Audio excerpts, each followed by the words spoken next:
What is up, Waffle Gang? I do hope you are well. My name is Mark, and today we're checking out some more r/am I the butthole. If you'd like to skip the initial waffle, timestamps are in the description and along the timeline below, but if you are new here, please consider hitting that like, that subscribe, and maybe that notification bell too. And if you're feeling extra spicy, you can join the channel by clicking that join button for YouTube or heading on over to Patreon, link in the description, and joining there.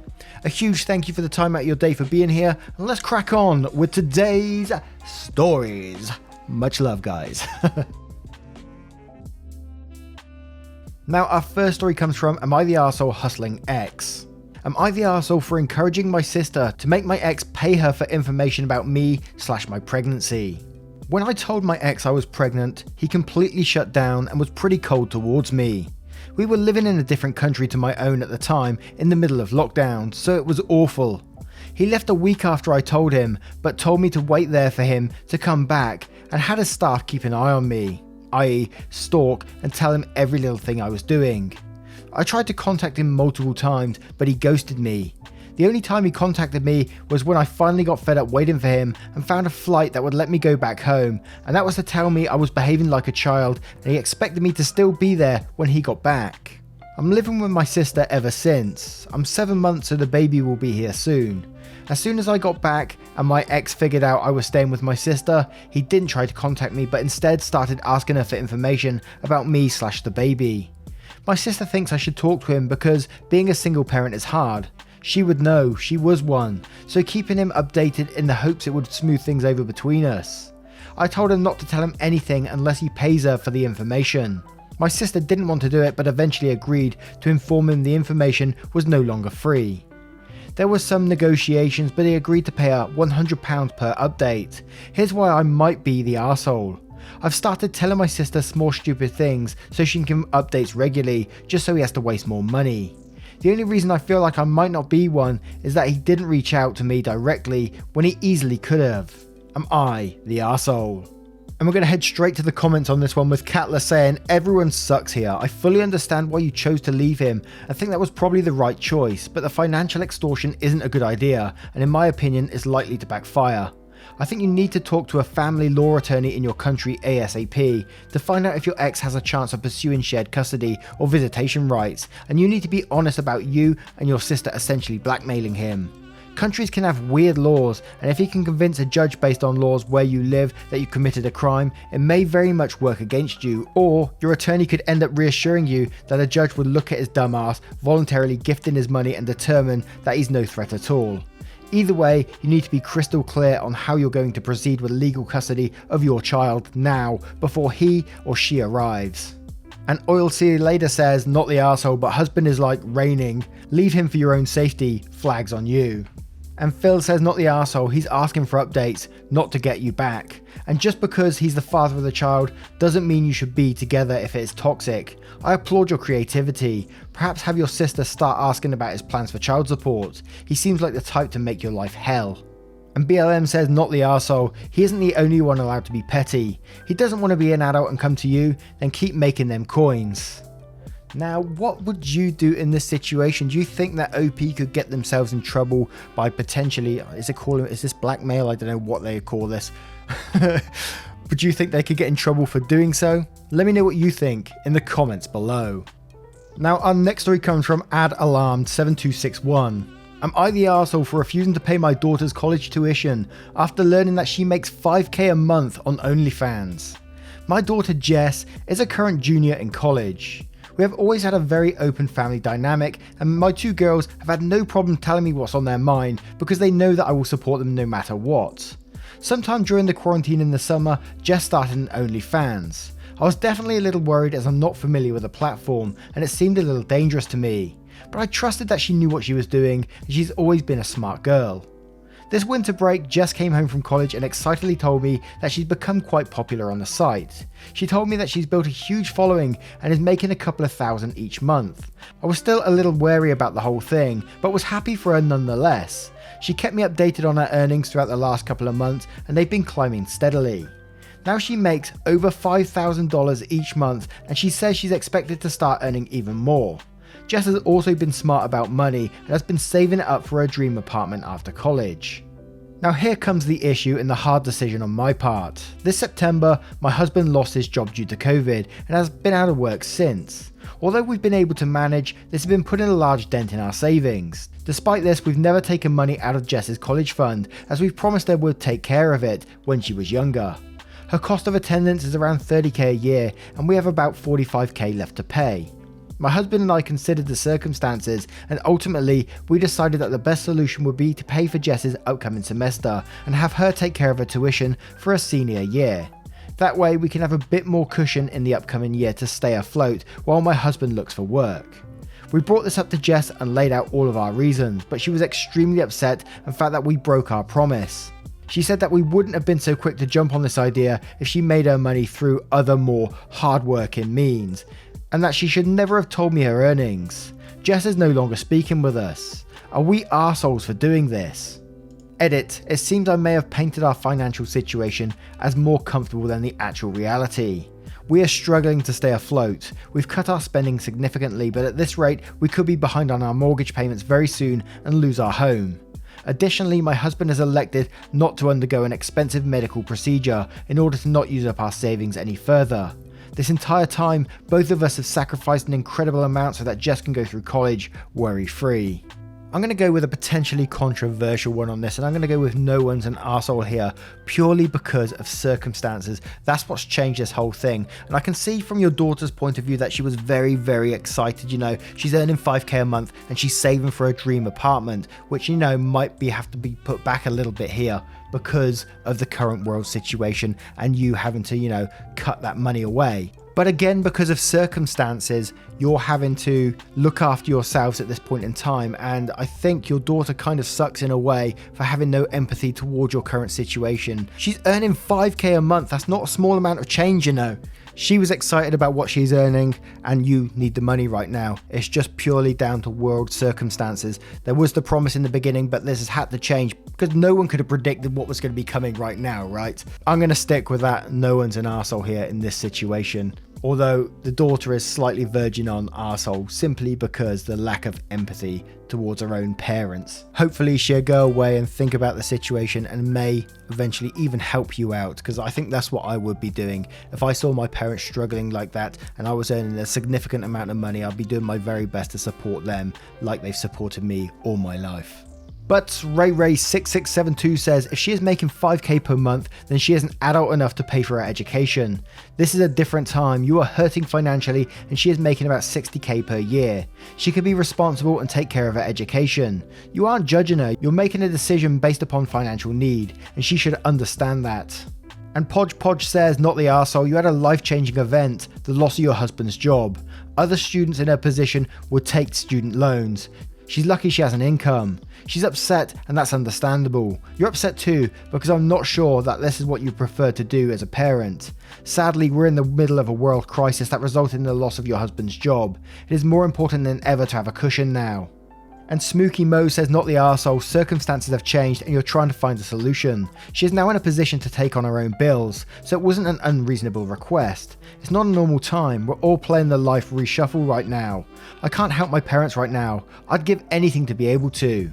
Now, I turn this one to you guys. What do you think of this situation? Do you think the daughter is an arsehole because she could afford her own education right now, but she's angry that her parents promised her this money? Do you think she's entitled to it after a promise? Or do you think, you know, the world situation has changed and she should be more empathetic towards it?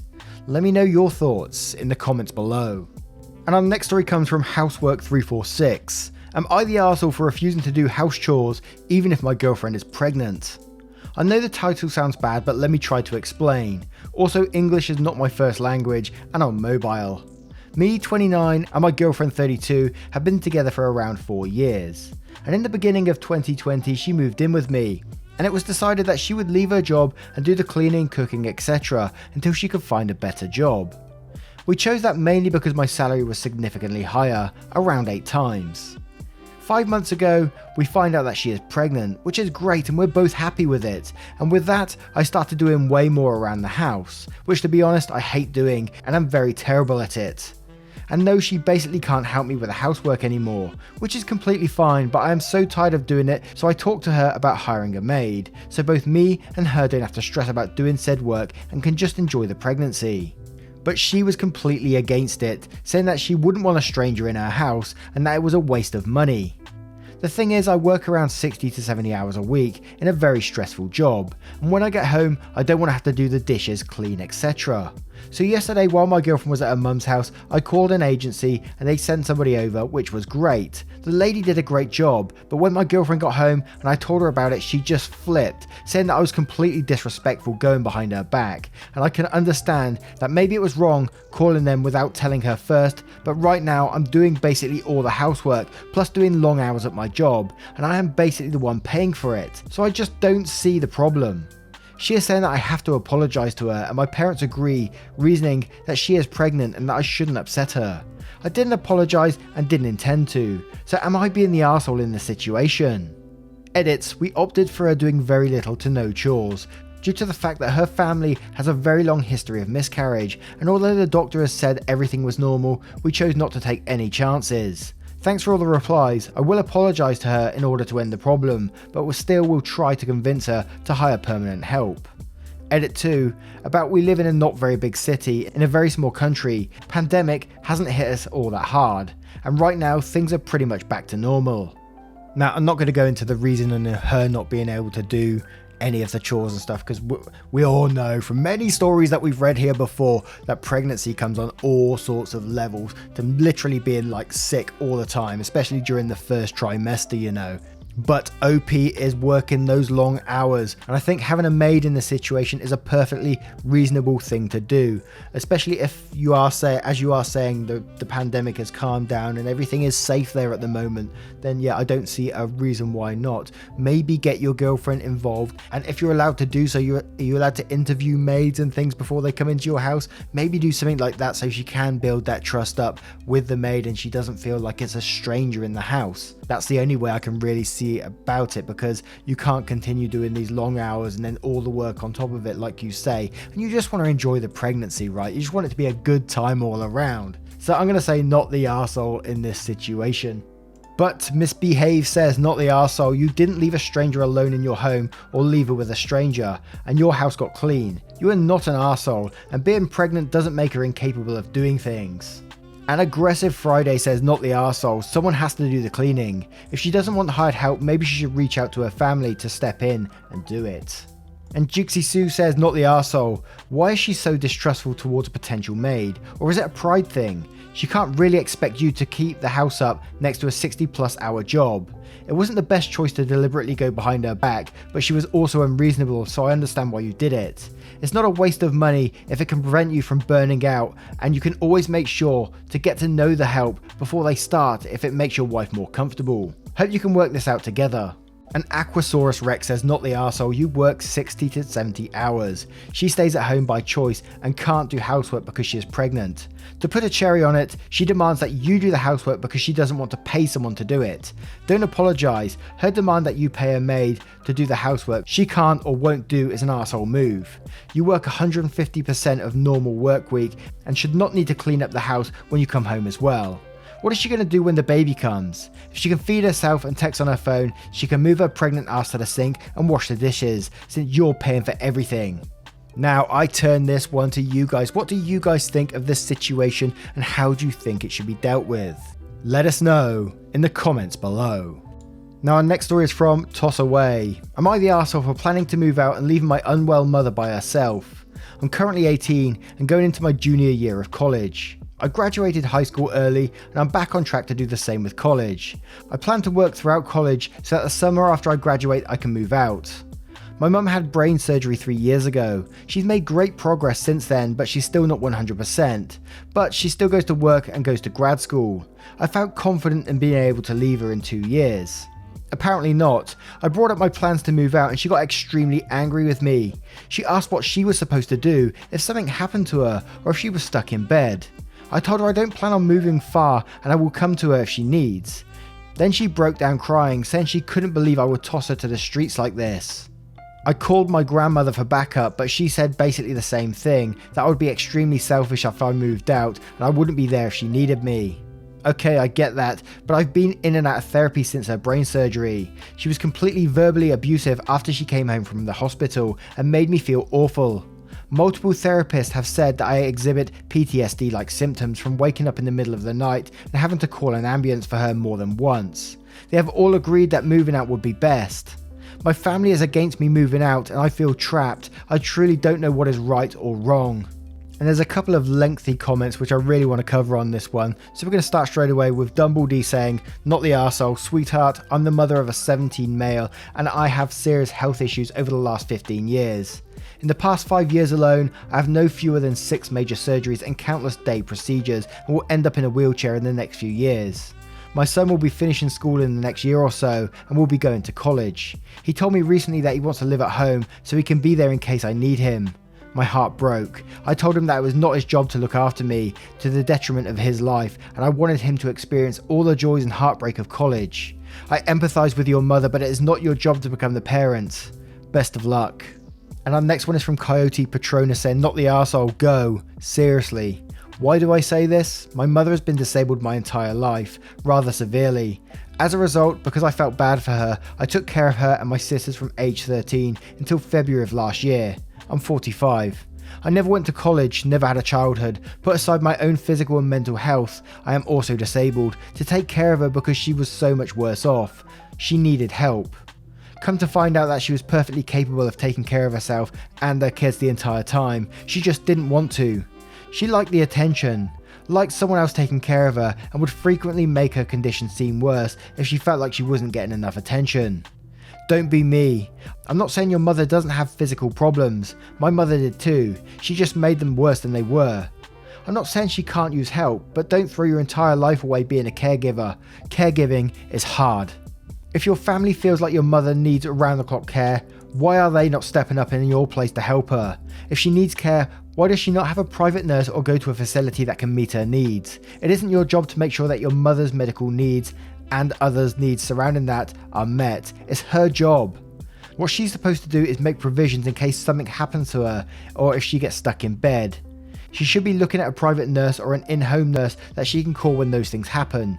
She's supposed to put that plan in place, and that plan needs to be something other than, my kid will just do it for me forever. Ask your grandmother when she's moving in to help your mother if she needs it so much. If she bulks, then it's not about your mother not having help. It's about you not being manipulated the way they want you to be. Give her numbers for resources for in-home care and nursing and people to call if she needs that level of help. Leave a message with her doctor if you have to, and move out. And now I turn this one to you guys. What do you think OP should be doing in this situation? It must be an incredibly tough situation when you're being told these things by your own mother as well.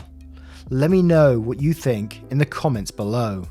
And our next story comes from Alternate Chaos. Am I the arsehole for telling my wife I'm tired of her not doing anything and calling her lazy? I've been married to my wife for 18 years, and when married, we both worked 5 years into the marriage. My wife had a nervous breakdown for a reason not related to our marriage. I supported her throughout the time in treatment and throughout a subsequent court case she was involved in. After it was all said and done, she started suffering from bad panic and anxiety attacks, leading her to get a disability and no longer work. We have the same fight about every 3 months, where I get tired of simple things around the house not being done. I don't feel like I should have to do them if I have a stay-at-home wife. Oh god. I don't expect her to cook dinner, but maybe once or twice a week. I do, however, I want her to vacuum daily because she insists on having a husky in the house who sheds.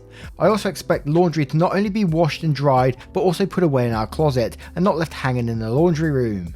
I then ask that our house in general is cleaned once a week. The thing is, stuff gets done fairly well after a fight, but then once time passes, things stop getting done. So am I the arsehole for telling her to get off her ass and stop being lazy? Quick edit, I saw this message a few times already, so to clarify, because I didn't earlier, she does get a disability check and we let her use it for whatever she wants. We pay the bills from my income. Edit 2, she's not disabled, she has anxiety and it's not a constant thing, just when it kicks in it is bad, and when it happens I understand when things aren't done. And we're going to start with a note of cocktail saying, you're the arsehole, you don't have a stay-at-home wife, you have a disabled wife. Or the "I expect" just made my stomach turn. And Little Mountain Mama says you're the arsehole if she's getting a disability check that is contributing to income.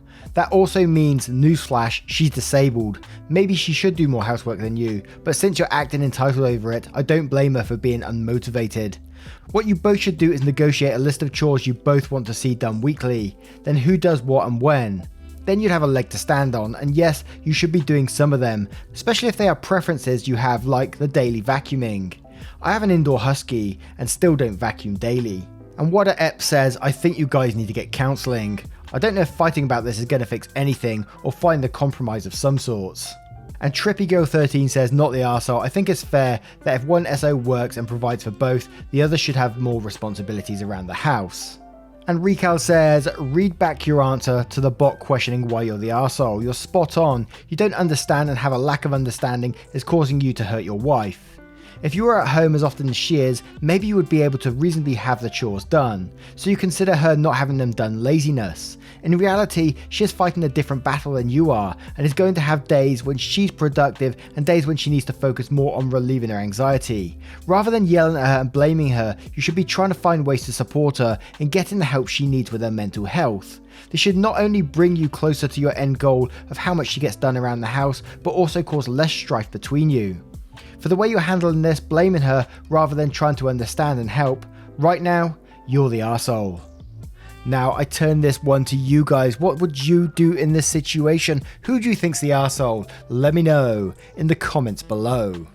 Now, once again, guys, thank you for being here today. I hope you did enjoy today's stories. I've been having a blast as usual with you guys just recently. Love seeing your comments. Love seeing the same people turn up daily.